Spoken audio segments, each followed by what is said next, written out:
2 hours till sunset, correct? About, yeah. Well, I mean, like I said, like tunneling was one of my ideas. Like he tries to tunnel within the snow towards where he wants to go, basically. All right, Use so it. let's start now. Are you going to stop resting and start digging now, or are you gonna rest, or what are you gonna do? I mean, I really don't need rest, and well, I really can't meditate anymore because like he couldn't concentrate anymore. He got like 8 hours from of meditation. Then he Hmm. read Merrick's journal, like everything he had on these dragons. Um, he maybe got an idea to maybe try to find the path where the villagers, bring the cattle to the dragon through the mountains. He tried to, pinpoint where it is, but he couldn't because he's shit and cursed. And that's, well, uh, I guess, yeah, he'll try to start digging carefully until the sun sets, and he will come out of the snow carefully and continue crawling, I guess. All right, so make a strength check for digging deeper. Deeper. Okay, I was thinking in the snow, but not so shallow that it could break. So it's just the strength. Oh, so you're talking about like making a tunnel system, just keep digging forward, right? Keep digging forward to like, advance basically to get more progress of the time that he has to spend under the snow. Okay, so instead make an athletics check. Yeah. And that's one. You feel like after an hour of digging, you've probably only gone about 10 meters. Hmm. So About an hour. that's an hour gone. You have about an hour and a half until sunset. I guess he just tries to keep going carefully. Okay, do another athletics check. Much better this time. You've made about the same distance, and in another hour you've gone about another 10 meters. So 20 in total. And I guess I'll try to dig for another half an hour. Okay, athletics check. Good rolls. So you are making the same pace, but you start to come to an area that's more rocky, and you feel that you might break through the snow and emerge from the snow if you continue in that direction. Okay. Does the tunnel look straight behind me? Have I been going straight all the time? You think so. You've been going roughly straight, but Uh, you're not really certain what cardinal direction you were heading in. okay. How long till sunset now? It's starting to get a little darker. You're not sure if the sun is going down unless you climb Mountain Peak. Um,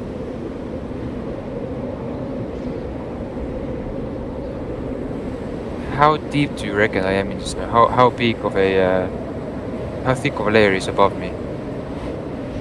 Probably half a meter. It's not a lot. Um, well, with my gloved hand and sleeve, I guess I'll just try to, make a hole going up just with my hand, just what like the width and girth of my hand to see if I can see sunlight on the peaks. Carefully. You break through the snow above you a little bit. Make a perception roll. Please don't let perception be wisdom. Yes, it is. So that is -3. Oh man. Uh, Fuck. you you have a very hard time telling if the sun has gone past the horizon or if it's just sunset, and you don't hear anything else but whipping winds, and you're just not certain if there are heavy clouds or if the sun has gone over the horizon. It's just difficult for you to tell. Oh wait. Um, was the entrance already all the way covered? The day first dog. You said it started, cover over. Yes, it's Okay. pretty In much that, covered over in the back, which made it even more difficult to tell if the sunlight has uh, gone. in that. Okay. So then Joseph took his overcoat with him too. Yeah, Um, yeah. I shall try to uh, tunnel around the rock area. I guess I hit the wall, so I'll try to go with the wall. If you know what I mean. You make some progress, but there's lots of kind of weeds, kind of dried tundra grass, just frozen over, and rocks, which makes movement very slow in this area. Under the snow, that is. You know, out of curiosity, Joseph concentrates and tries to hear or feel any life around him.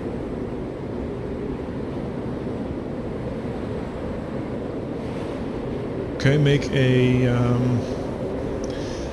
First of all, how long has it been since you fell off the cliff? Roughly, it's been. So let me think. So at what? So we came through the portal and we walked. And when Natalia and Joseph were still together, then it was about hour or so, just hour and a half or something until sunrise, and then we fell down. We already could see the sun a little bit, not coming over the horizon, but you said that we can see it earlier. Then Joseph crawled for a few hours. I guess it's been like half a night or a little bit over half a night. When Natalia and Joseph emerged from the I'm not too sure how long has it been. So make a perception roll. Okay. That is 13. That's a little better. It's a little better. So before you notice anything else, you notice that your legs have healed. The bones have fused back together. Joseph looks down and feels his legs and feels this sudden, like, calm, or like, how do you say, like, is relief.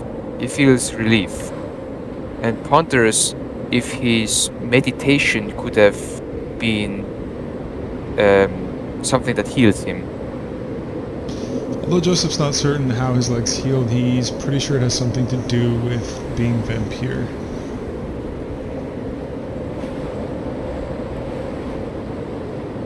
He also notices different heartbeats.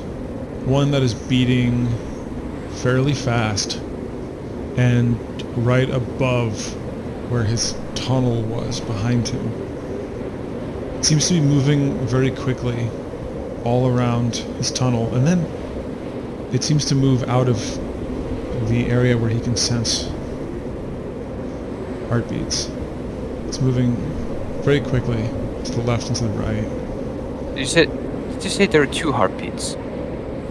You thought you sensed more than one, but you're certain that there was at least one, and it moved very quickly and it was beating very fast.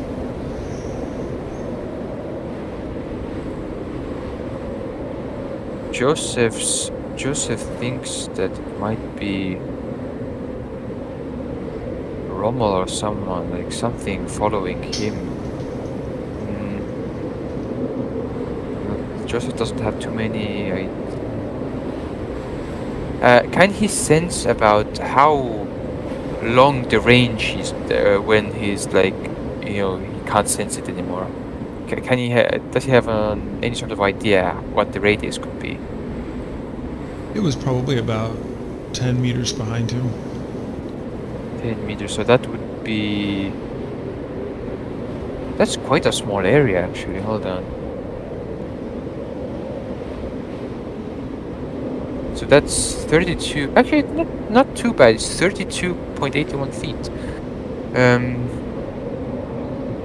Joseph does get a little worried. So he was sniffing the hole that I made with my hand, right? Straight up? He was doing what with the hole? No, the thing, it was moving around the hole I dug straight up, right? No. Or It was moving above the tunnel behind you. it went behind me. Yes, it was moving behind you, above the tunnel. Hmm.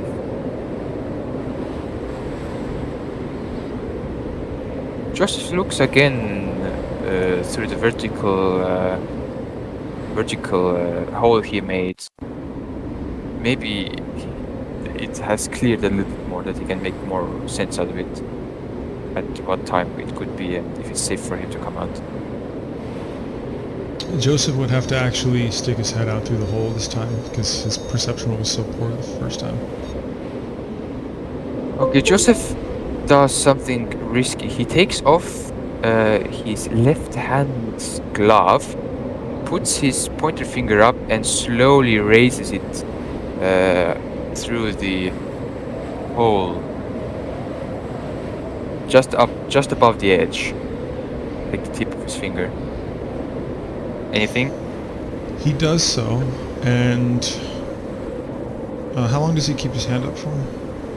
Well, if he feels like it's getting damaged, he will pull it down immediately. Joseph feels no sunlight on his fingertip. And just as he's bringing his hand back down, he feels something rush past his finger and he senses a heartbeat fly right over his, or move like quickly right over his fingertips. So fast. As if it was trying to get his fingers. Did he feel any fur? No, he couldn't tell what he felt. Maybe just the rush of air of something going past it. Okay. Hold on, let me see what I have. This tunnel is too small for me to actually move the sword, the long sword around. It's too small for that. It's quite a big sword for a quite tight place. Even a Yeah, short sword would be cumbersome. yeah, it's a long sword too, huh? Does he feel the slow heartbeat anymore? No. Hmm. So you said it's a fast heartbeat. Can he sense like how big or small it is? No. No. Okay, just life. Okay.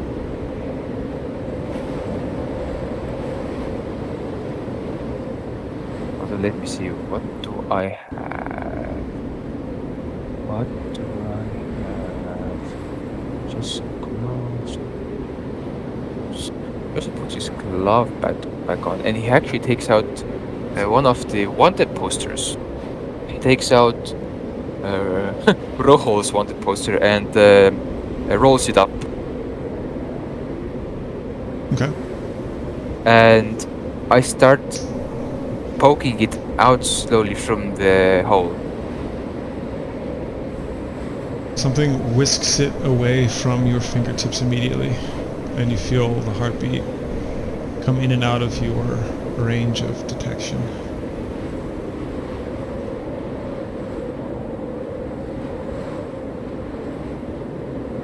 Can he hear anything now? No. It's difficult to hear through all the snow.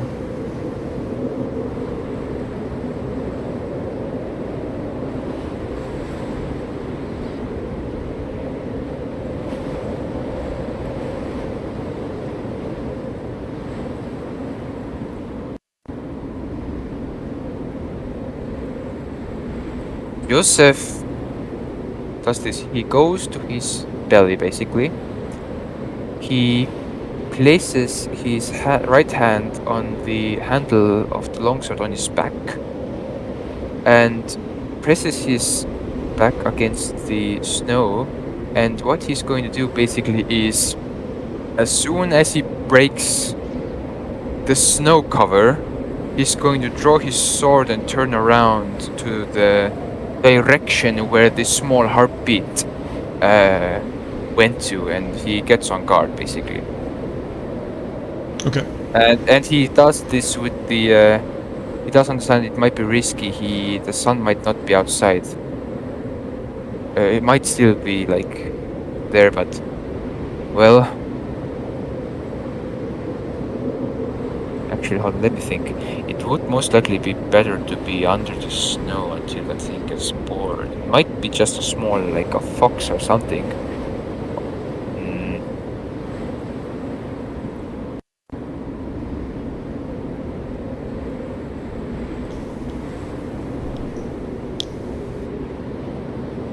Joseph waits for another 5 minutes or so. Before Joseph can wait for another 5 minutes, he hears a strange melody. He cannot tell if it is an instrument or a voice, but it sounds almost like a stringed instrument, whatever the sound is. And it sounds like it's a screeching, out of tune melody. Does It this have any sounds strangely intriguing, but also discomforting. does this have any effect on Joseph? Make a wisdom saving throw. Yay, thank you. Especially that I have a fucking -6. Let's go! -6, that would be 14. Joseph starts to feel like the melody is getting in his head and causing him to focus on it only, but he shakes his head and wipes some cold snow on his face, and he's able to shake off this melody which almost enchanted him and charmed him. And he hears it echoing in the distance, as if echoing on mountain walls or caverns. So I guess from this, Joseph can deduce that the slower heartbeat he thought he felt could be a very much intelligent life form that is trying to bait him out. Either he is a hunter or something, or he is being hunted. Like, these people are out for a hunt for him.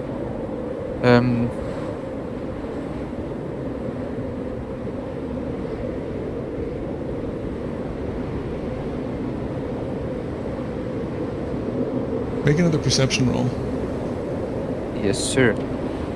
By the way, am I supposed to have no map on my screen? I just have the beacon map. It's just the map, because you can't see anything at the moment. So that would be Perception another 13. 19, not bad. So you hear this song emanating from one particular point now.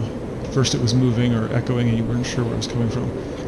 Now you think it's coming from one point, and it is abruptly interrupted with a squawking sound, as if someone were to break the strings or the bow of an out-of-tune and crooked stringed instrument, or something of that sort. And there sounds to be a deep, lower grunting noise and a scuffle, a squawking and a grunting sound. You're not really sure what's happening, and you're perhaps too far away to sense the heartbeats at this point. Joseph starts backing up a little bit. He can't turn around in the tunnel, yes? Yeah, he can't. It would be difficult. You probably could, but it would be difficult. It would be an athletics roll. It would be acrobatics. I shall try it. 18. Joseph fairly easily turns around. It's not that difficult. Start crawling back Okay. and sensing for life all the time. As he's crawling back, he senses at least two different heartbeats come very close to where he was, and he hears thumping on the snow above him, and grunting and squawking, and all kinds of noises above him. He senses, he's not sure, but he thinks two heartbeats. It's hard to tell because everything's moving so fast. And part of his tunnel caves in behind him for a moment, and he has a difficult time seeing behind him. Joseph now jets out of the tunnel where he was, grabbing his sword, turning around and pointing his sword to whomever it was behind him now. Joseph would have to break through the ceiling because he has too long of a way to go to make it all the way out to the end of the tunnel. So does he want to break through the ceiling of his tunnel? Yeah, break through the ceiling. It's half a meter, right? About, yeah. Yeah. So like I said before, he takes out he first kind of holds his sword, so when he breaks through the snow and turns around, he has his sword in the ready, like almost immediately. Okay, so let's go to the map. Yeah, boy! Fuck! Right, so first drag your To where? token on the board. Okay. I'll move it once you drag it. Yes, sir. Okay, so you're actually down here. To the bottom left. And Which way am I facing? this is why it was very rocky and bumpy here. It was very hard to see what you were digging through at this choke point. I'll turn the music down just a little bit. Here we go.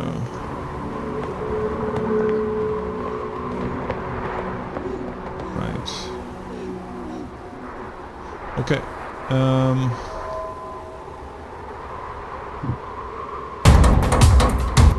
So what do I see? What is the thing that... Oh! Oh! So a harpy and a polar bear are battling, and it seems like the polar bear has injured the harpy's wing, so it can't fly away. Joseph doesn't need to make an intelligence roll to know that what he heard was a harpy's enchanting song trying to somehow charm him or something else, or perhaps even the polar bear. And this is happening right in front of him and destroying the tunnel that he made. And it is indeed twilight. It is just at sunset. There's still a little light in the sky, but the sun is beyond the horizon. The polar bear is ferociously attacking the harpy. And the harpy is trying to back away and fly, but it cannot.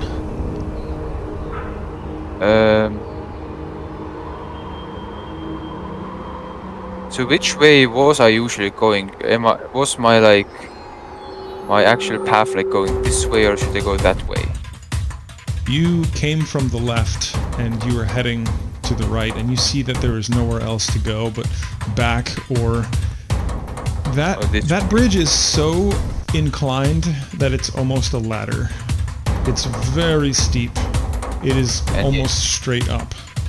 And he doesn't want to go up, he wants to go down. Okay, Well, it depends. If he wants to go, because all he sees are cliffs to the bottom and to the right. And he sees that there is more of a path upward. And to the right. well, I shall use my action. Can I use my action to dash? Well, technically you're not in initiative yet, but maybe we should go in initiative. Okay. Let's go in initiative. I always forget to put my dice somewhere. Oh yeah, my dice is on my board game. I roll my initiative now. And my initiative is 14. As you can see. I'm sorry. I keep saying it. Okay, let me pull something up here. Okay, so I'm gonna make the first roll here. What's the command again? /roll? /R. There we go. Okay, so what was yours? 14? 14. Okay, so you have the first action. For the first action, I'm going to try to dash and... Actually, can I try to sneak past these two and to basically the ladder? It wouldn't be possible in this terrain right now, with them seeing you here. Sneak only works if there's an actual place or darkness for you to sneak in. Since they're preoccupied with each other, so... would it be an intelligence roll to figure out if Joseph could be any match for this polar bear, which is most likely no? I would say a nature roll for this one. That would be 7. Wow, good rolls. So, I don't know if you recall, but I did mention that Joseph has had 1 or 2 scuffles with wolves and things in the past. He doesn't know as much about polar bears, but he thinks that some of the other things that he has combated in the past, some of these undead and other things, have been much more challenging than a polar bear. But a polar bear is also a polar bear, so... Mm-hmm. So the harpy is right now losing the fight, yeah? Yes. Okay, so wait, my movement speed was 30. Yes, 30. Okay, let me see. Can I maybe... So if I use my bonus action to dash, that would be 60. So if I go to here... Here... Joseph is seeing the polar bear crush the harpy's neck as he's thinking. Time to go, yeah. Okay. I shall run... Oh, fuck. Wrong thing. Wrong tool. Fucking... So it's... Yeah, okay. I shall try to... Nice. How big is the drop here? How big is the climb? The climb is about 10.5 meters. So 30 feet too, okay. That's how long the bridge is. That's not necessarily how high the incline is. How high is the incline? The incline is about 5 meters higher and about 10.5 meters long. So it's a steep incline. Okay, is the polar bear's focus going to me now? I mean, it seems so. It is making sure the harpy is dead. It is killing it, and it knows that you're in front of it as well. You're not sure. You can make an insight roll, but you're not sure who started the fight or why it started. You're not sure at all. 13. Yeah. You're not sure who the aggressor was, or if they were both aggressors. Well, since it was trying to swoop the thing... Well, logically, if it was singing, it wanted to get me out, and the polar bear was lying in wait for it.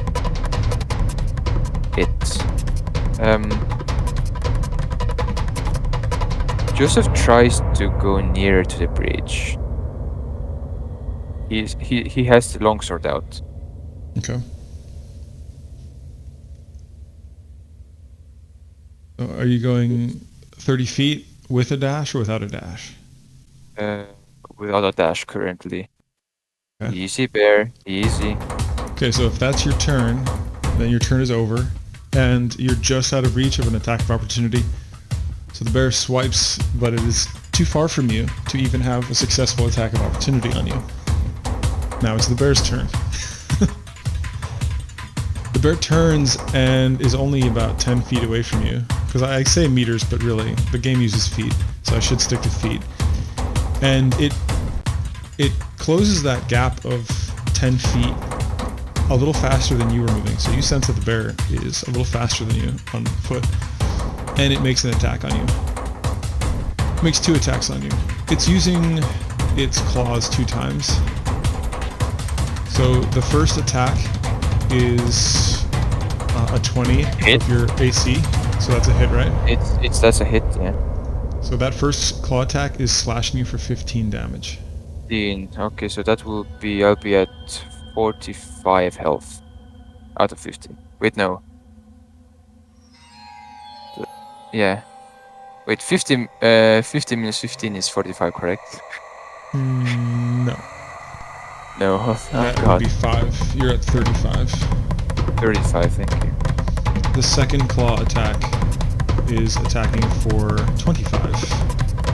Yeah, because that's a hit. That is going to hit you for 16 slashing damage. Fuck you, bear. Joseph is not doing well.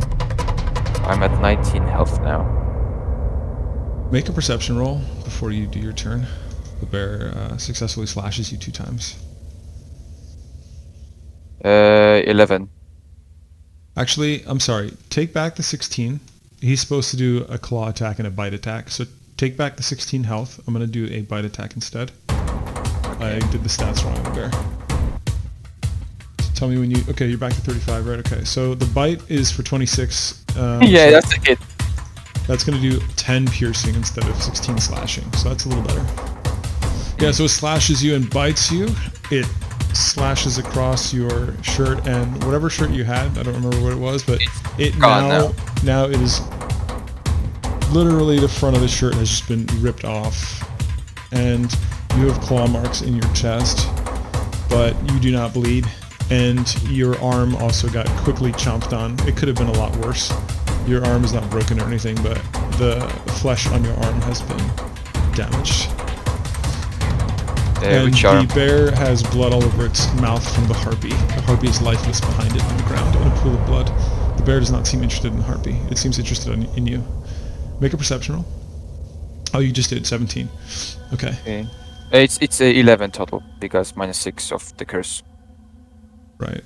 Okay. So there are 2 heartbeats up the rope ladder. Oh, great. Joseph's turn.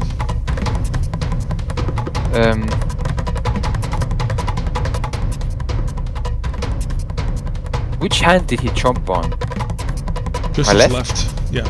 Okay, is it still working? Yep. Both arms are fine as far as operationality. So, I don't know if you allow this, but to say if I would execute a perfect stab into the bear's mouth, maybe through its spine or something, could I kill him in one blow? If the roll is good. That's not how D&D works. This is I 5th mean- edition D&D, so. I mean, everything can be done and arranged. Yep, but I stick fairly closely to the 5th edition combat rules. That's why, as a rogue, you want to be very familiar with those rules. Use things to your advantage, like sneak attacks or critical hits. Unfortunately, we're not in a position to do a sneak attack, but as a rogue, one of the things that you should definitely be on top of are the combat mechanics, so you can take advantage of those combat mechanics. Because while D&D is a very creative and storytelling game, it also has some very cold, hard combat rules that really tie things together. So. Oh, a question. If I would, so to say, attack one of his paws and cut deep enough, could I, like, wound him? As in, like, not just by HP, but maybe, like, cut tendons and, like, make that paw or leg unusable for that period of time. So, while 5th edition D&D doesn't have certain long-term injury, like, for example, broken legs or bleeding, I do incorporate some of that sometimes. So, there's potential for that at DM discretion.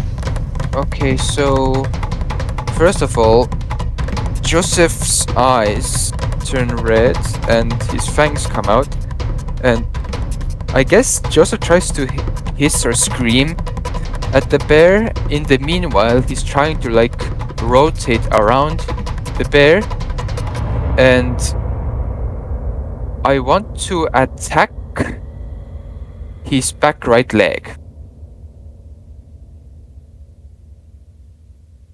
Okay.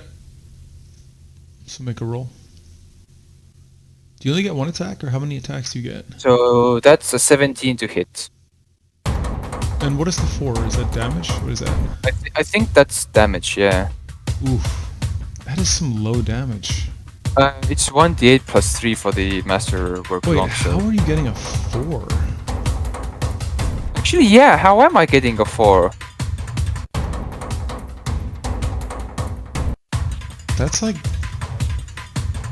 That's... Oh, I rolled a nat 1 on the 1d8. Like, if you hold your mouse on the 4, it says rolling 1d8 plus 3 dex equals nat 1 plus 3. It doesn't matter though.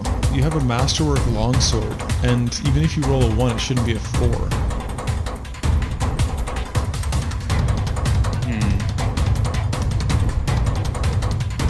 I mean, the damage type is 1d8 plus 3 for me right now. Did I do a mistake by putting it like that? At least that's what the longsword had. 1d8 plus dex. Um, Is the damage incorrect? should be fine. It should have a +1 for the masterwork on the damage. The +1 is, I think, to hit, Should be right? both. It should be both with +1 No. weapons, even if it's masterwork. Let me roll it and see what is different here.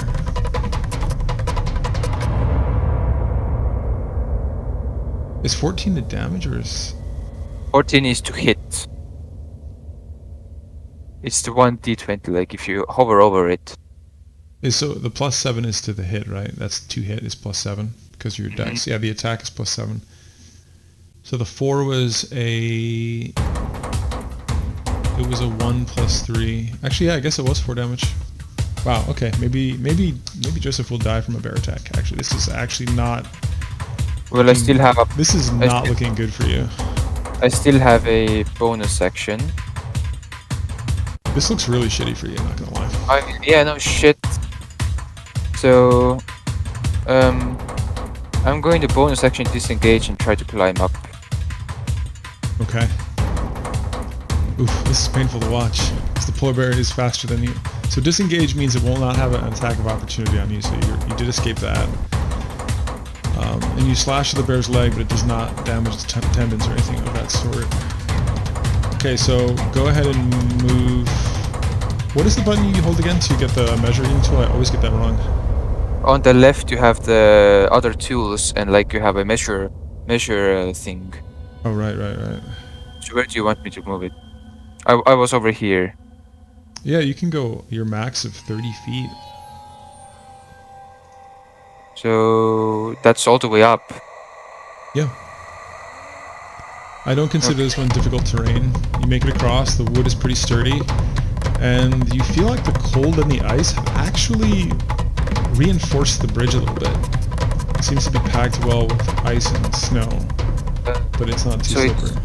So this bridge is not like steep enough for the polar bear not to climb, yeah? You're not sure?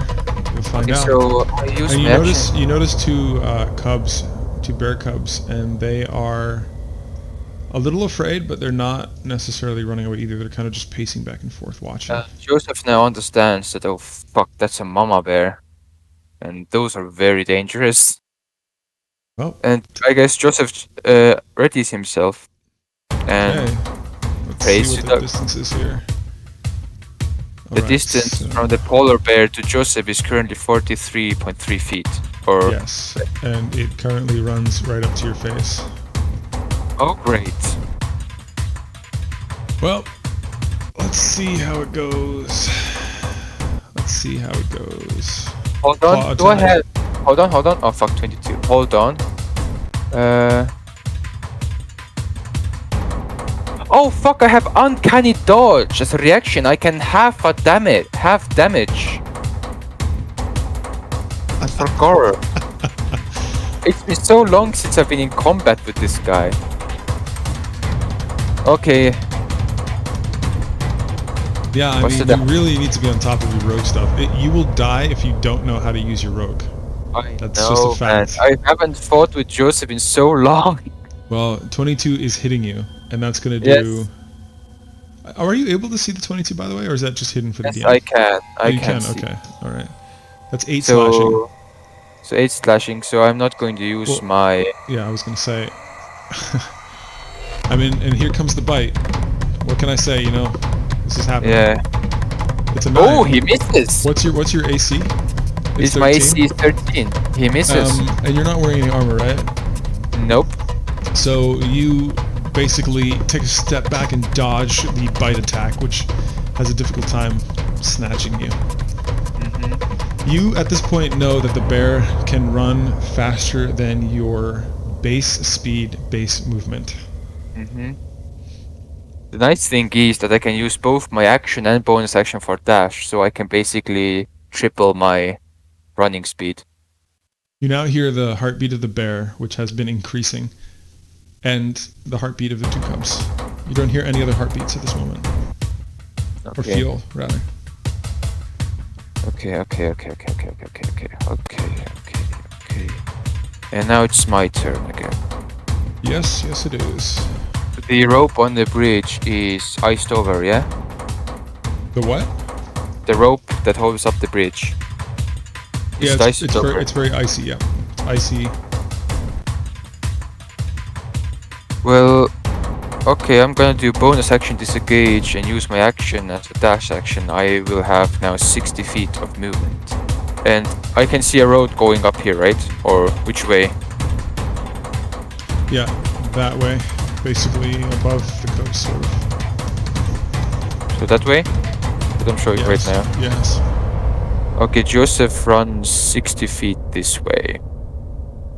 To here.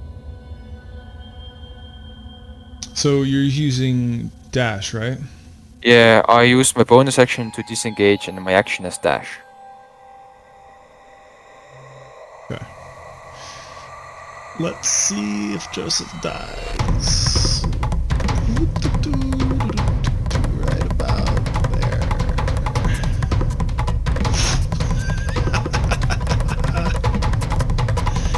You're having way too much fun, Steve. I am. This polar bear is chasing you down pretty fast. It's a good thing your legs Okay. work, right? Yep, it does. Thank you.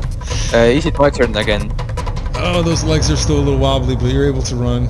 Yeah, it's your turn. So now what I'm going to do is use my action and bonus action for dash. So that means I have 90 feet of movement You know, not in all total. classes get a dash. You're pretty lucky to have that. Yeah. And I can also take a dash and a bonus action now too, and an action. So But you're that's pretty pretty happy to be nice. a rogue right now, huh? Yeah. I'm good at running, I guess. Been Make a running my whole perception roll. life. Make a perception roll while you're being chased down by a bear. That's 14? No, Right, because you're getting negative. 6. 6. Okay, so That's it's 13. 12. It's 12. 12, sorry. God, my math is So so. you have just a high enough roll as you're running through this fairly thick snow, hearing this polar bear running behind you, roaring with blood all over its face. You see what you think are some giant bones in the distance, probably about 100 feet away. Oh, And great. maybe a little bit of stone structure. Okay, I run that way with my 90 feet of speed. Okay, so the polar bear is constantly following you, so that's going to take you how many turns to get 100 feet? One more turn? One more turn, yeah. Okay. And with my 90, so if I go now, I'll get 90 away, and then with my next I can basically go another 30 or even more. I can be 180 feet away from this guy in 2 or two turns. In 6 seconds, 12 seconds. Okay, drag your... Yes, sir.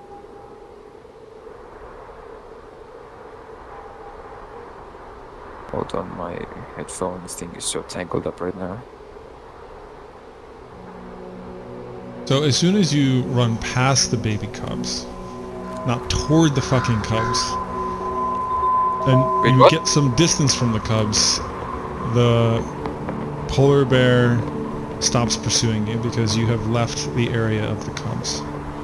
Mm-hmm. You still see it on the horizon and it's watching you, and it is no longer sprinting after you, but it is still moving toward you, slowly, making sure that it is between you and the cubs, and making sure it is asserting its dominance. Yeah. You feel that it is still approaching you, and may murder you. You're not sure if the mama bear wants to kill you to feed its cubs. So we are out of initiative, yeah? For now, make an insight roll.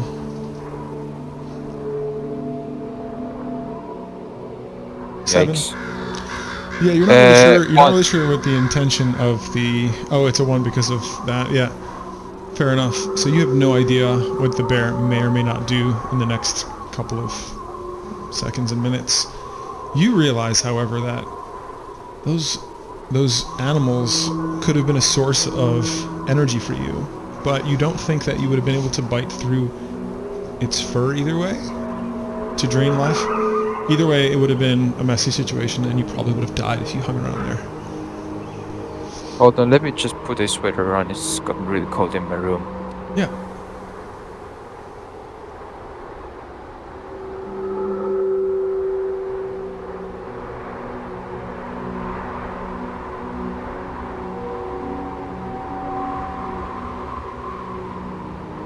Okay, Joseph continues to go inside these ruins. Well, before you do see that there are some giant bones along the walls of the stone mountain walls there, and you see these big crystals here. These aren't the otherworldly crystals that you've seen before. They just appear to be giant quartz crystals, and some of the twilight is reflecting off the walls of the mountain and through the crystals, and it's actually quite peaceful and beautiful. You immediately have a sense of peace here. Are there any humanoid footprints? Make a survival roll.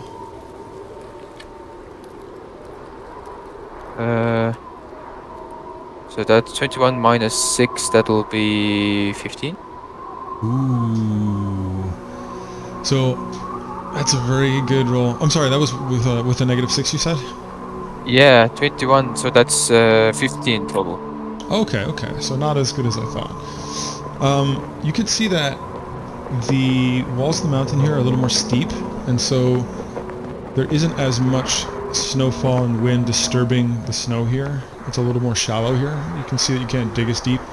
And because of that, you also think that whatever footprints here are not wiped away as often.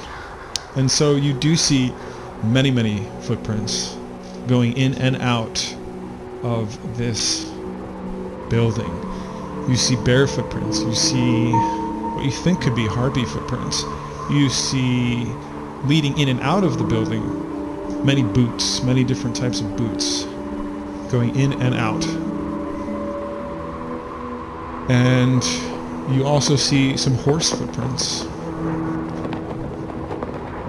And what you think to be maybe sled tracks as well. You see lots of activity with these footprints in and out of this place. You're not really sure how old some of these footprints are, but you know they can't be older than a few days. They must be at least a few days old, or at most a few days old. So the sleigh marks go this way, yeah? Yeah, roughly that way. And there's a path going there, yeah?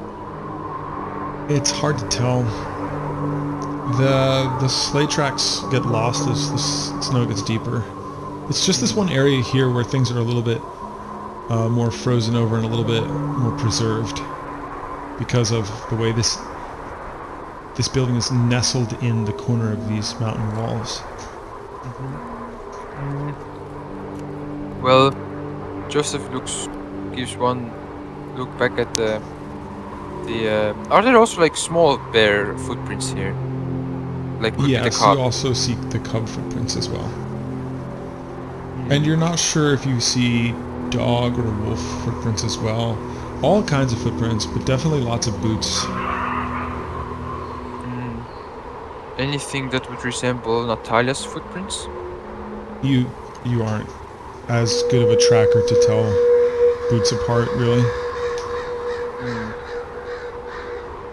Okay. Well, Joseph continues inside. Interesting. Before he does, he does sense for life within these walls. Before he goes in. So far, Joseph gets the impression that the furthest he's ever felt any life was at most 25 feet. And so he, knowing this, doesn't sense anything in the immediate vicinity. Okay. I enter. Okie dokie. In we go. So, you can put your token all the way at the bottom. Do you see anything more than just a tunnel? I see. Hold on.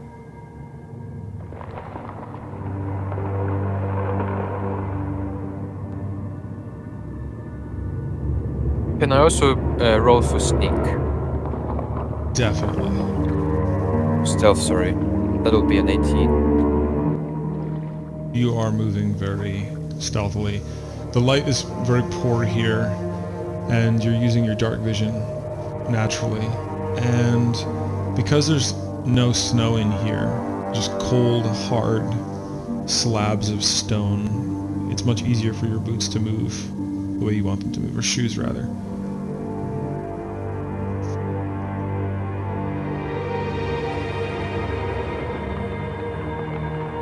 Also trying to look out for any traps. Actually, this place has been disturbed many times. Well, he does still keep a cautious eye for a good habit. You Out see of a all large, habit. you see a large pillar on the right there, and you see a strange symbol on the floor. You're not really sure what that symbol means. You've never seen it before. He moves closer and inspects it. It seems to be some kind of a grid symbol that is scribbled in. Arcana? No, I'm gonna say, make a history roll. No, not history. Make an intelligence roll. 11. Yeah, you're just not sure what that's about. Or what the Is symbol there a can mean. door? Is there a door beyond it? Yes, there is. It's a wooden door, and it appears to be unlocked, and it has a large, round, iron door handle that is hanging. I poke the grid with the tip of my sword. You poke what with the tip of your sword? The grid. Ah, so it appears to be written in some kind of bluish paint or ink on the floor, and it doesn't do anything. I press a little bit harder on it with the sword. Actually, no. I don't want to ruin the tip of the sword. I take one of the red circular discs I still have and throw it on it. What do you throw on it? Sorry. A red circular disc I stole from the casino. Okay. So as you do that, the disc doesn't make too much noise as it kind of tumbles on the floor, and nothing else happens. It just falls right on the stone. You see that there are two torches on the right and left of the door that are not lit, but you can still see in sort of the dark light that's just sort of kind of reflecting down the tunnel very dimly. Joseph steps on it. Nothing happens when you step on it. Is there a keyhole? No, there's no keyhole, but it does not appear to be locked. I guess no keyhole, no lock. Any life? Yes, you sense a heartbeat somewhere within, and you also sense a heartbeat to your right as well, down the tunnel. Heartbeat within? Okay, so what sort of heartbeat? You're not sure? It's beating calmly, steadily. Both of them are. Two are in here. You sense one to the right down the tunnel and one past the door in front of you.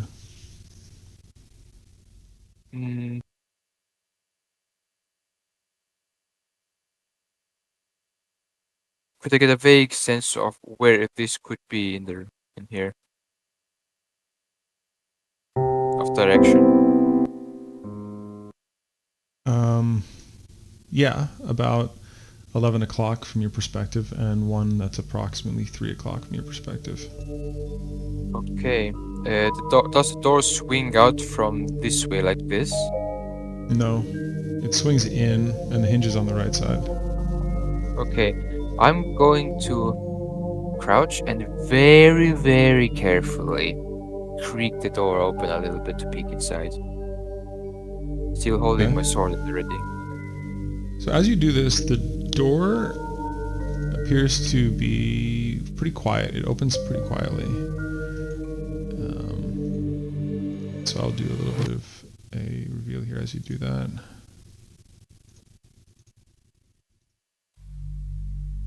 That's what you can see. And it was 11 o'clock, the heartbeat, right? Roughly, very roughly. Appears to be moving slowly, but you're not really sure. I open it a little bit more. Okay. Door is all the way open now.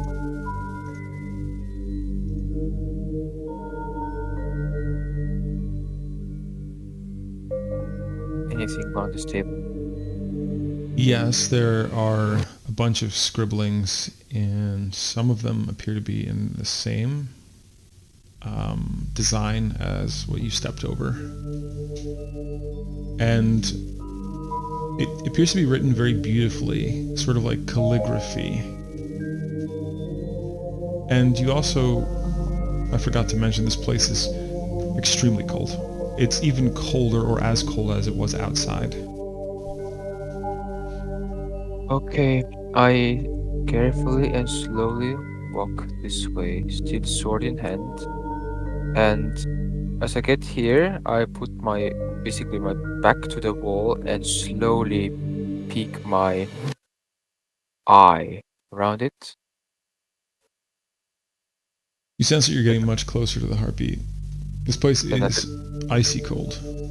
and then a little bit more.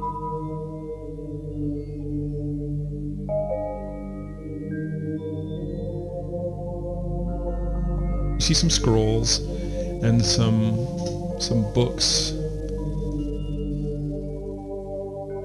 Joseph now holds his sword to the front of him, like on a guard.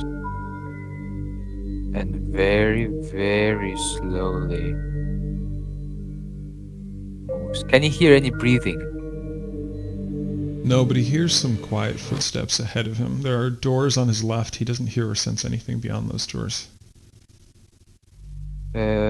Footsteps, what kind of, like, are they muffled or do they sound like shoe? They Leather shoe? sound like a bipedal thing. It sounds like a humanoid taking steps. Very slowly. And he thinks he hears a sigh.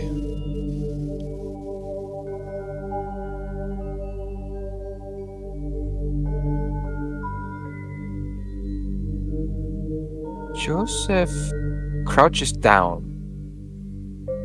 and peeks his head, like the left side of his head, around to try to see down this corridor. Okay.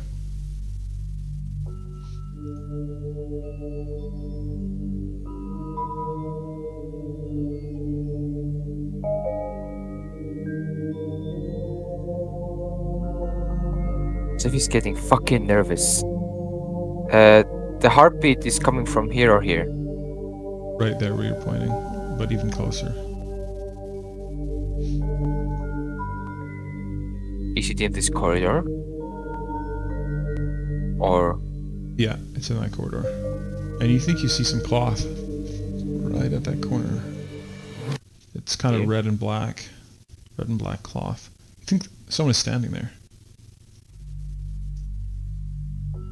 You're not sure what this place is, but you know that Nathalia said something about giant bones, and that's the place you're looking for. You also remember that Nathalia said that a while ago, you're not sure how long ago, but vampires killed all the monks here. You also know that perhaps if this is the monastery, you're not sure if it is, or if it's some other ruin. If it is the monastery, that Sandro's soul is locked away somewhere, or at least he should be. So you're not really certain that if this is the monastery, why would there be somebody there? And if it's not the monastery, then what place is this? These questions are running through your head as you peek the corner. has Joseph ever seen red cloth like that before? And also, he waits for a little bit to see if it moves. He does see it move a little bit. It seems like someone is sort of leaning against the far wall. So, like against this wall. Yes. And he thinks he sees a little bit of either fog or mist or condensation or smoke. But he's not really sure. Joseph slowly takes a breath in through his nose. He doesn't need to breathe, but he can do that if he wants. Yeah, he's trying to smell if it's tobacco. It smells like tobacco. There is someone here smoking.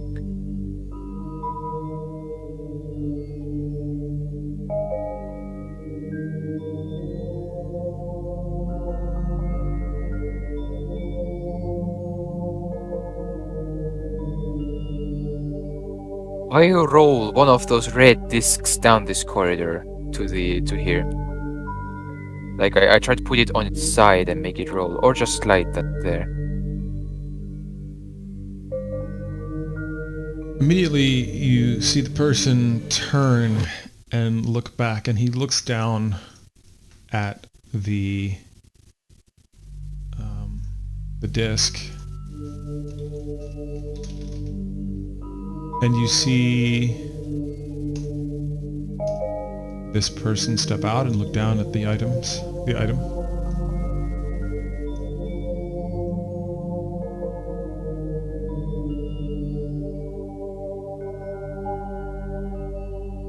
Oh, he does sense life from. What can he tell about this person? I mean, I can see he has like a crossbow and stuff. So the crossbow is actually on his back at the moment, or on his side actually, and the bolts are actually on his other side. And he bends down and looks at the thing, and he looks around and starts to look in your direction. Just.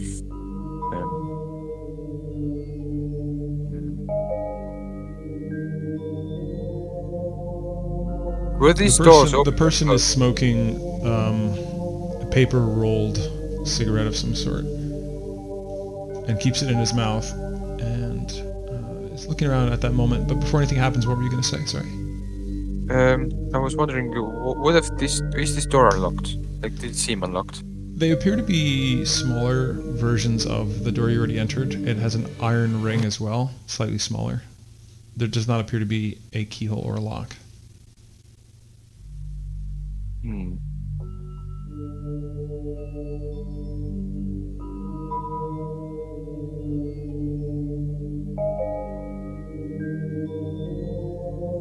Joseph opens this door over here.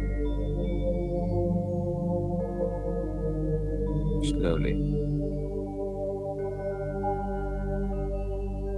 Do sleight of hand on that door opening.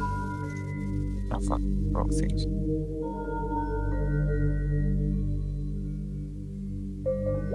10. Thankfully, the door does not squeak. You're able to enter Which way did it open, actually? inward. The hinge is on the left side from this perspective. Okay, so on this side. Okay. And I close the door and I try to stay behind the door. You hear the person walking down the hallway. I put the sword on my back.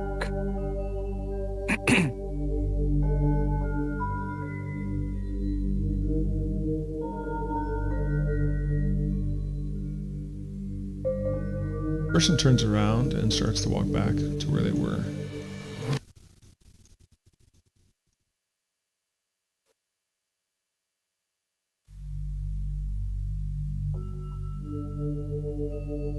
Also, is Joseph supposed to be this huge? A little bit. I'll shrink him down a little bit. There we go. That's better. Yes. This place is very narrow, though. Joseph notices that it does feel very narrow. Joseph opens that door again and goes out. He does so. And now sneakily he comes to this side. He's still on that good roll. And now I open this door. Another sleight of hand? Yeah. If you're trying to do it carefully. 23 total. As you enter, this room looks very similar to the previous one. There are very plain cots. It's a very plain room with very plain stone walls. There are no decorations in here. There's a little table. And Joseph takes a another one of those circle red discs and slides it down the same corridor again. And now he closes the door again. It also hinges on the left side, yeah? And this one's on the right side. Or sorry, the Okay. left side, yeah. Yeah, okay. I close the door again and I listen. So he rolls it in the same position, right? Yeah. It's the same place.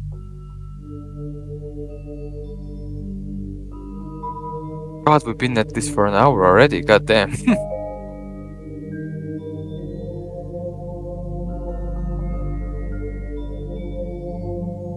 You hear a Trust me. voice from the person call out in common. Who's there? I know someone's there. Joseph is silent and he The listens person steps out from around the corner. and I sense for his heartbeat. Now my idea is when he enters through this door, just tries to like hide behind the door.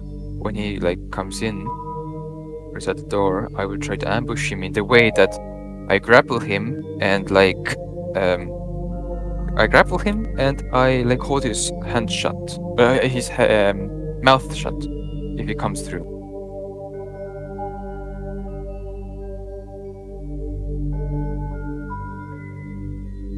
You can't see him from this perspective. I can sense him. You can. But you can't sense what he's doing. And suddenly the door slams open. Make a dex save or get hit by the door.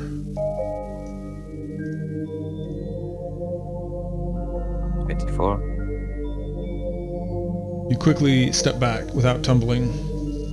The door slams open. Roll And for now- initiative. Roll for initiative. Okay. 18.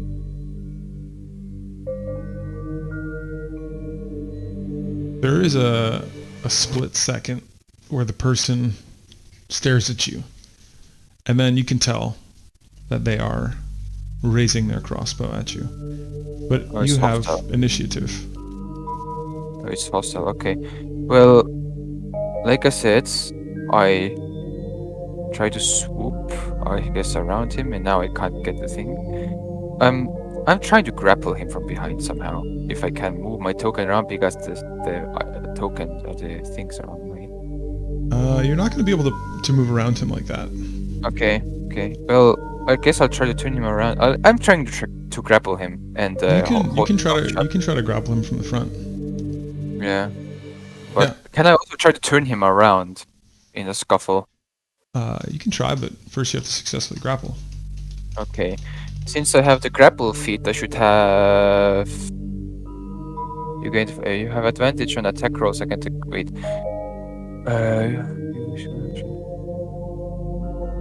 Wait. Hold on.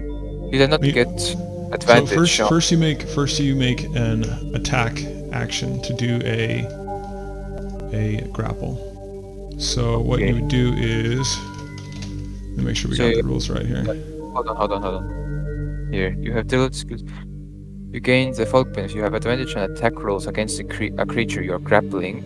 You can use your action to try to pin a creature that a creature grappled by you. To do so, make another grapple check. If you succeed, or the creatures that are one size larger will succeed and shit. So I don't have. So wait, I don't understand. Do I still get? Do I get advantage on grapples? On the grapple? I think once you have something grappled, then You you have have advantage. according to You the have rule. advantage. Okay, you have an advantage at this creature. Okay, you are grappling. Okay, so I guess just roll 1d20. No, Oh no, wait, you would make a strength roll. It's considered a special attack, and you can only do it to creatures up to one size larger than you. So make a strength roll. oh, 20. And then the other person, how this works is they can Try test to get they can contest it with either a strength or a dexterity. Yeah. And so this person is going to attempt to use their dex,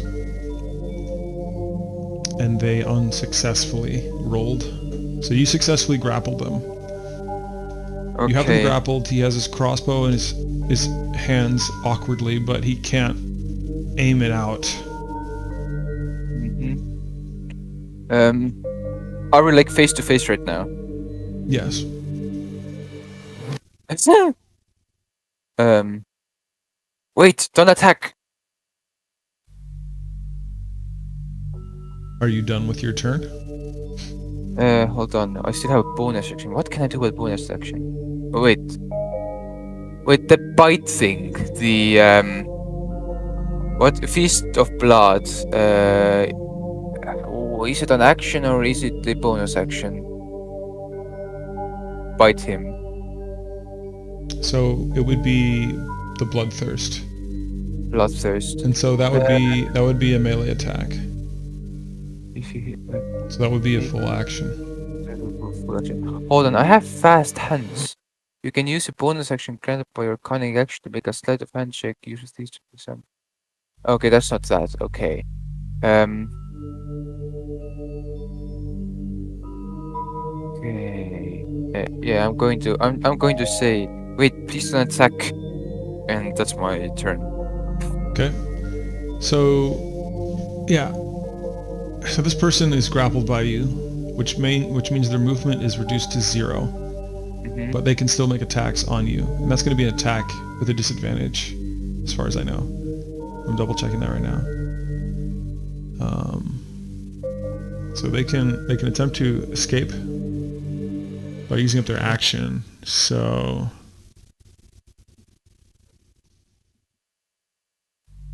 he's not going to attack you. He's going to try to do his breakout.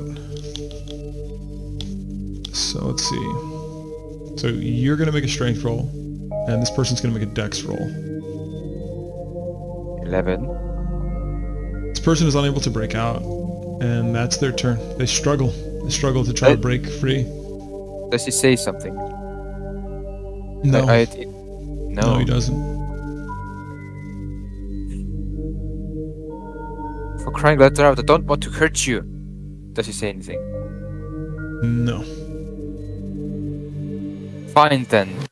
Joseph's eyes turn red and his fangs come out. Are you going to listen to me now? Would that be an intimidation? Yeah, make an intimidation roll. Wait, where's the intimidation? Ah, here. 20.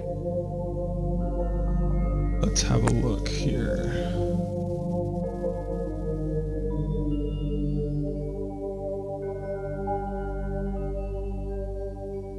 Okay, so we're gonna do.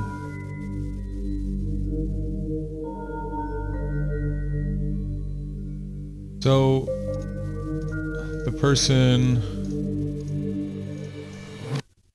appears fearful and is trying to escape you because they're fearful. I'm sorry for this. I am going to attempt to bite his neck. Okay, And so that's going to be bluff. with advantage, right? According to... So wait, so it's the bloodthirst, and you can train the blood and energy. Okay. Okay. All right. I can. So bloodthirst and feast of blood, can it be used at the same time? Feast of Blood is the effect that happens From blood. correct. So it's 8 times a day per my level, yeah. Okay. So yeah, so a melee attack. So what's my melee attack? I don't have a melee attack ready. Okay, yeah, you should have that. You should have that written in. So, Hold on. I'll get that So- for you. That's gonna be you're gonna enter.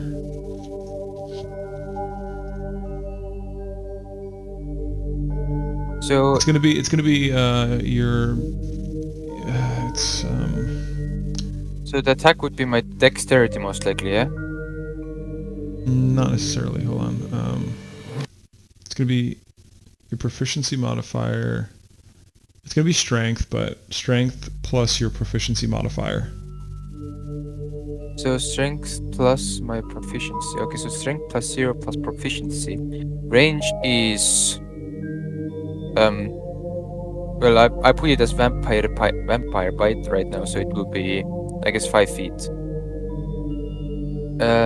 Damage is 1d6. Is it? I think it might be 1d4. I'm trying to find it. I don't know why I it's so think damn hard to find. hold on, let me get it to you. Let me get it to you. Bloodthirst. It's 1d6 necrotic damage. Do I add anything to it? 1d6 plus nothing, right? For the actual damage, no. But Okay. for the attack itself, it should be 1d6 necrotic. strength plus proficient. Yeah, so that's fine. So it's just plain 1d6. So can you see the action I put into my thing, yeah? I'm looking up your bloodthirst. Okay. Oh, it's 1 plus 1d6 because the 1 piercing as well. Oh yeah, 1 plus 1d6. But the 1d6 is necrotic and the 1 piercing is not. Yeah. So I'm So just remember to -1 whenever you do that. to what? To minus what? Remember to -1 from your total. The necrotic is only the 1d6. The 1 Yeah, piercing but is it's 1 plus 1d6, so it could be a total of 6 necrotic and 1 piercing damage. yeah. But what I'm So saying is the life you gain is not including the 1 piercing. yeah. Now I get you. Yeah. So I guess okay. Do I just add a damage 2 as well? No. Use the wait, what? Yeah, no, let me do it for you. Hold on. Okay. So that's Okay. 6 necrotic and 1 piercing. So it's 7 really total. so it's really 5. So it's really 5 because you have to minus the 1 from the piercing. So Was my advantage on 8 roll? God damn. hold on. Let me fix this. Do you want me to roll it? Hold on. You didn't add the 1, so I'm gonna just do 1 second. This should make it a lot cleaner. 1 second. Okay, shall I roll? Oh. Why does it say +1 on that? I don't understand. Why does Just it say stop. +1? Let's just remember to add +1. Okay, just give me 1 second. Sorry. Why is it adding a +1 to the necrotic? Why is that 4 + 3 on the necrotic? I have no idea. Let's just leave it be. Well, I want to get it to work. Give me a second. Technical difficulties, folks. Strength plus. Okay, so that should not be like that. That should be like this. Or no, maybe it should have the proficient tag on it. So this would be. See, now we got it working. Okay. But 0 piercing. Okay. God damn it. I see the problem. Hold on. 1d1 piercing. Okay, so now it's all set. So now click the button, and this will be if it works or not. It's It is critical. successful. It is successful. So Wait, I do why does that say 5 + 6 now? I don't understand That's this. because it's rolling 2 times. It's a critical. It's a critical. It's 2d. It's like 1d6 plus 1d6 because it's critical. It's doubled. And okay. So, but here's the thing. So this is one of the only attacks that we're gonna do. 1 second. Oh my god. I'm fixing this now to make sure it doesn't do any criticals now. Okay. So it can't do criticals. Correct. Okay, now it's fixed. Go ahead. So wait, now why push the button. why can't I have a natural 20 is a critical, right? Right, but this is a special DM created attack that can't do criticals. Okay. It's balanced as such. Okay, so now that we've fixed the mechanics for it, push the button, and whatever you roll is what you get for this one. 20. Good. That's as good as it can get. You got the best that you can get for what the outcome is. So the person is getting 7 damage, and you're gaining 6 HP, and you're getting Feast of Blood. 24 HP total, and for Feast of Blood it is train. So your speed increased by 10, and you gain advantage on strength and dexterity checks. And saving throws 1 minute. Okay. I guess that's my turn for now. Yes. This person tries to Get out again. slice you with their scimitar. Okay. Instead of trying to break out. So that is with disadvantage, right? That is a 13. Actually, yeah, it should be with disadvantage. I'll do it again. So, since their second one is a 12, they slice with their scimitar, but they narrowly miss you, further tearing your shirt. Tell me, if I pin him down, can I even... If I use my another action to pin him down, can I still feast on him? I mean, that would be using an action to put him in prone position, which is, I think, the same exact situation as grapple mechanically. So you'd be wasting an action, essentially. That could fail. No. Try to pin a creature grappled by to do so, make another check. So you and the creature are both restrained until the grapple ends. So Actually, being pinned, you can still, if you're prone, you can still attack with disadvantage, which is the same as being grappled and attacking with disadvantage. So there's no point in you trying to put them prone unless you want to do it for flavor text. Okay. Well, it's my turn now again, yeah? Correct. I shall try to bite him again. Okay. I am going to suck him lifeless, and that sounds okay. 19 to hit. The teeth sink into the shoulder of this individual, and they die. You feel their life force being pulled in through your teeth. You gain 5 HP. You have the same Feast of Blood bonus. It lasts for however long it says. So you don't stack the abilities. It happens once. And this person is dead. You see the necrotic wound is black. Your teeth sunk in. So now I have used 2 of the Feast of Bloods, right? No, you've used only 1 because they don't stack. So it's just the 1, and it lasts for 1 minute. So okay, so it's basically each time that triggers, and so you're not triggering it again.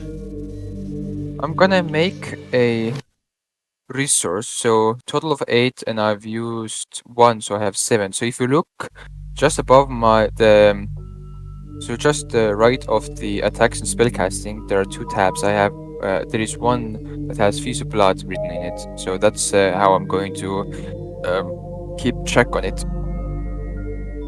Sounds good. This person dies, and you feel them drop. So you got your total of 11 HP from those 2 bites, right? 29 hit points now. How low were you before you got those 11 hit points? I was pretty low. I was at 13.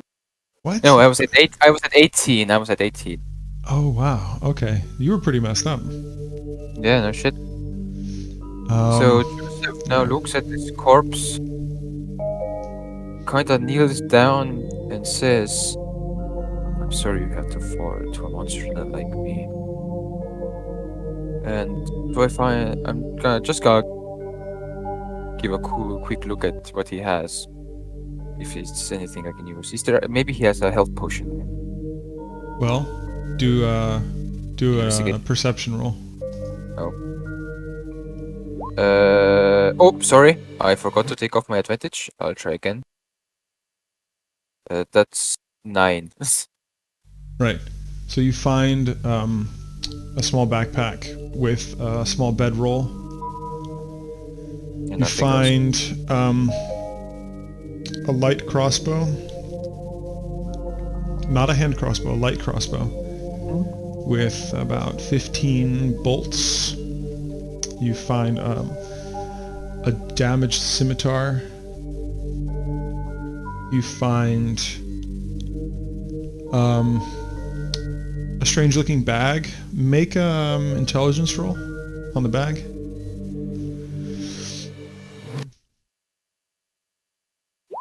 12. Um, the bag looks interesting. It looks more interesting than anything else this person is carrying. Looks kind of velvety with like a silver or shiny metal clasp, almost like a purse, but it's like a small mini version of a carpet bag. I And try to feel I try to feel what might be in it. okay, Not by you opening. you kind of handle it, and it feels kind of weird and clunky, but you can't really tell if there's anything in it at all. I open it. You see kind of an unusual shadow in there, even for dark vision. It's almost as if you can't necessarily see everything inside of it. And it kind of reminds you a little bit of Lorian's bag of holding, but you're not really sure because you're not too knowledgeable about magical items, I'm going whether to or pick not it up. is magical.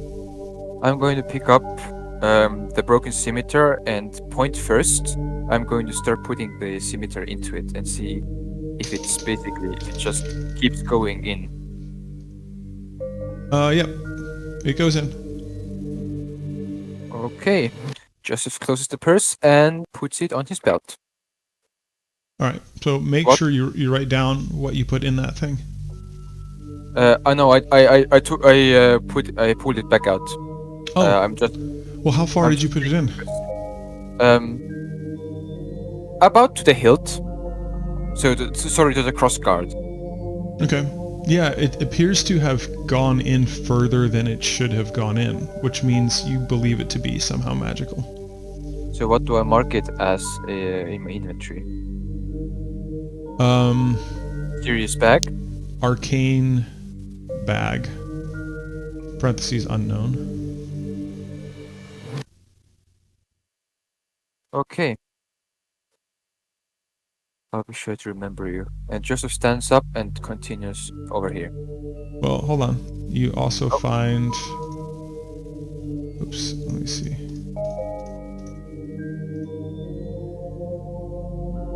You also find a small rusty hammer on the individual. You find a few ripped robes that appear to be sort of gray robes. The person also has boots that are roughly your size. okay, I'm gonna take the boots.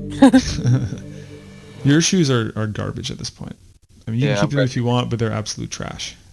Yeah, I'm gonna I'm gonna throw the shoes away. What do I place my shoes as now? Just leather boots? Yeah, they're leather boots. They actually fit quite well. Mm-hmm. Does he have a shirt on I could wear?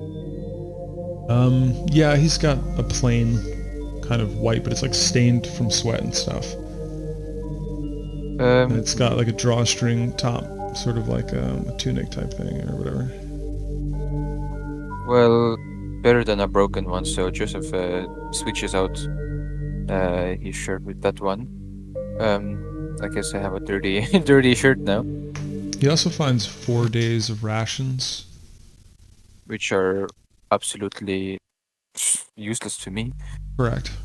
And you also find a bag of 8 copper pieces, Yeah, no thanks. which is more money Wait, than Joseph owns right now. no, it's not. Remember, I stole some from the casino. I have 15 gold Oh yeah, and true, 15 true, true, silver. true, true, true, true, true. Wait, actually, does those rations have meat in it? Um, there are little pieces of dried jerky. Yeah. I actually take those dried pieces of jerky, and how much do I get from those 4 days of rations?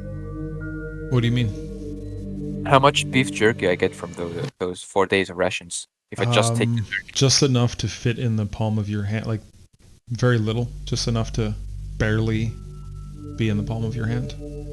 very little beef jerky. Of everything in the rations, beef jerky is the the least plentiful ingredient. Okay, what else is there? There are dried berries, there are dried nuts, like crushed nuts, and some dried root. That's like chopped dried root. What is dried root? It's like imagine something that is almost like it feels like a dried potato or dried licorice piece, kind Okay, of okay, chopped okay. up, and it adds a little texture to the rations and fills you up a little bit. I'm actually gonna take the berries and nuts. Okay, they're both And dried, so they're preserved. okay, I'm gonna put them in the arcane bag. Okay, So how you much nuts you and do so. berries I get? Sorry? How much do I get of those? Oh, I would say about 3 handfuls. 3 handfuls. Okay, hold So you're on. putting them all in the bag, right? Yes, in the bag. And it so with 3 handfuls, okay, Yep. of berries and nuts, dried. I am going to start putting them into the treasure in my bio because it'll, or otherwise my inventory will start getting long. Yep. Um, So tell okay, me, so you put them, you just kind of drop them in the bag, or how do you go about it? I just dropped them in the bag and put the bag on my belt, Okay. and I'm going to drag this guy's body into this room. Okay. Let me help you move them in there. You do that fairly well. You see that this person is about the same size and weight as you. How would Joseph react to actually like killing his first person with his vampire skills? Would it be a The blood. I mean, you were in a scuffle with the person, so morally you felt like you were, you do what you had to do. It was definitely weird biting into somebody for the first time, but you kind of were introduced to vampirism and had some guidance from Thalia, so you understand that that's what vampires do to heal themselves. So it's not like you discovered this for the first time, but surprisingly the blood was quite refreshing. It was the closest thing you can compare it to is if you're extremely thirsty and out of water, and it's like drinking a cool water skin of water. That's how it felt. It felt rejuvenating, and it felt as if you had a hunger, it's like you filled your belly with a good warm meal. But you don't experience the so hunger quite like that. You don't necessarily feel it in your belly. okay, so I have eaten my 1 liter of blood, so I'll be good for another 4 days now, yeah? Yes, yes, Okay. you're good. But you also notice the scratches from the bear on your chest And heal. seal and heal with the rush of vitality that you feel from the blood you drank. And you realize that the legends are true. It's not just a matter of quenching this terrible thirst, but also rejuvenates and heals your body. So we do feast on other life. Uh, well, Joseph continues. I don't want to waste too much time just doing nothing because we have limited amount of time and I want to squeeze as much out of this as I can. And That's speaking of limited time, unfortunately, this is going to be we're gonna hold here. But I will say that Joseph is in a much better spot than he was before. Joseph has survived one session. Joseph has survived. Yes. Okay. Thank you for the game.